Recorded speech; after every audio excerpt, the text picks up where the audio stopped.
काहे को? वो कण कण में है। योग से पाओ, ध्यान से पाओ, तुम्हें भगवान मिलेंगे, ईश्वर मिलेंगे। ये राज कपूर और बैजंती माला ने तो बहुत बाद में गाया है, उसके पहले गोपियों ने गा दिया इसको। और गाने और भजन की बात मैंने तुम्हें पहले कह दी है ताकि तुम्हारे चित्त में कोई विकृति न हो। अ से लेके ज्ञ तक इतने ही अक्षर हैं तुम्हारे पास, इसी से गालियां बनती हैं, इसी से वेद बना है, इसी से मंत्र बने हैं। What's your process? It's not important. What's your motive? It's more important. तुम्हारा उद्देश्य क्या है? तुम गाने गाओ, पर तुम्हारे नायक और नायिका कौन है? ये बॉलीवुड के लोग, ड्रग्स लेने वाले लोग, या श्री कृष्ण और श्री राम तुम्हारे नायक हैं?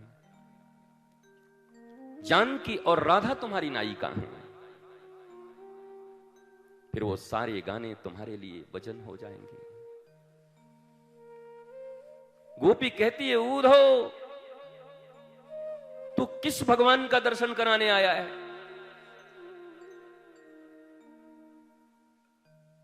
ऊधो मन न भय 10-20, एक हूं तो गयो श्याम संग, अब को अवराधेश रे उधो को अवराधेश। श्याम तन श्याम मन श्याम है हमारो धन,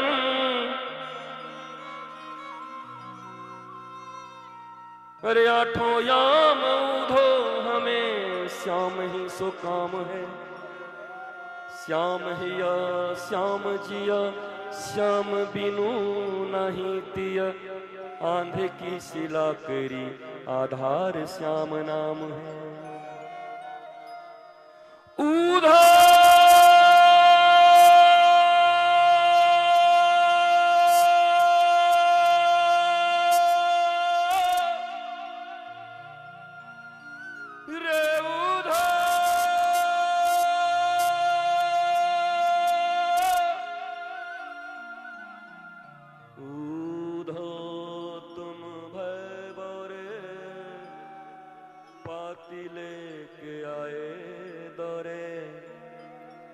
तेरो योग यज्ञ जप तप कहाँ राखूं रे पगले, यहाँ रोम रोम श्याम है। गोपी कहते हैं मुझे किसी भगवान की जरूरत नहीं है, ये तुम्हारे भागवत में लिखा है। मैं कहूं तो मुझे नास्तिक कह दोगे। गोपी कहती मुझे किसी भगवान से कोई लेना देना नहीं, मेरी जरूरत नहीं है भगवान। मेरा तो एक ही सांवरा है जिसको मैंने अपना दिल दे दिया है, मन दे दिया है। तू किस योग की बात करने आया है? कौन सा सांख्य योग और कौन कौन सी योग मुझे सिखाने आया? अष्टांग योग सिखाएगा मुझे तू? 1000 भिखारी मिलकर किसी एक को अमीर नहीं बना सकते। 1000 अज्ञानियों का परिवार मिलकर भी, लोग कहते हैं ना, परिवार अगर एक साथ रहे तो बहुत कुछ किया जा सकता है। कुछ नहीं किया जा सकता है। 1 लाख पूत, 1.25 लाख नाती, 2.25 लाख का परिवार था रावण का। तुम्हारे कितने हैं? हम 2, हमारे 2, 5, 10, 20। जिनके 2.25 लाख परिवार थे वो सब एकत्रित थे, फिर भी कुछ न कर पाए, मारे गए। हाय हाय किया, अभाव में रहे, स्त्रियां विधवा हो गईं। एक समय जिस लंका के राज पर सारे देवी और देवता भयभीत रहते थे, उस लंका के ऊपर गीध और चील मंडराते थे मांस खाने को। ठीक यही कार्य हस्तिनापुर में भी हुआ था, या कहो हस्तिनापुर वालों के साथ हुआ था। कुरुक्षेत्र में दुर्योधन इत्यादि के साथ। और वो सब हम हैं। ये जितनी वृत्तियां हैं सब हमारे भीतर हैं। सूर्पनखा हम हैं, ताड़का हम हैं, मारीच हम हैं, काल नेमी हम हैं, झूठे मक्कार बेईमान। रावण की वृत्ति हमारे भीतर है। दुशासन की तरह दूसरों की साड़ियां खींचते चलते हम हैं। तुम्हें कभी ऐसा नहीं लगता कि तुम बाहर कुछ और हो, भीतर कुछ और हो?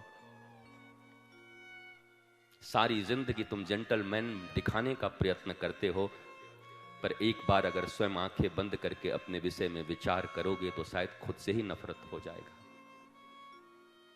अपनी कालिमाएं देखकर शायद जिंदगी से। लेकिन हर आदमी झूठ की जिंदगी जी रहा है और धर्म का प्रारंभ सत्य से होता है। यहां झूठ कुछ नहीं है। सत्य की नाव पर सवार हुए बगैर इस भवसागर दुख कष्ट तकलीफों से पार होने का कोई उपाय नहीं। कोई झूठा आज तक पार नहीं किया। कोई असत्य भाषण करने वाला आज तक कभी जीवन के आह्लाद को उपलब्ध नहीं हुआ। मुझे लगता है मेरी भाषा थोड़ी ऊंची है, पर आप भी कम ऊंचे नहीं हो। आप में सब समझने की शक्ति है, पर आप समझते वही हो जो समझना चाहते हो। जीवन में जितना इंपॉर्टेंस जिसका होता है वो उतना कर ही लेता है। मैंने ऐसे हजारों माता पिता को देखे जिन्होंने पहली क्लास भी न पढ़ी हो, पर अपने बच्चे के एडमिशन के लिए इंग्लिश बोलना सीख लिया, क्योंकि अपने बच्चों से प्यार करते। और इंग्लिश स्कूल में कहा कि जिस माता पिता को इंग्लिश बोलना आएगा उन्हीं का एडमिशन होगा, और उन्होंने इंग्लिश बोलना सीखा।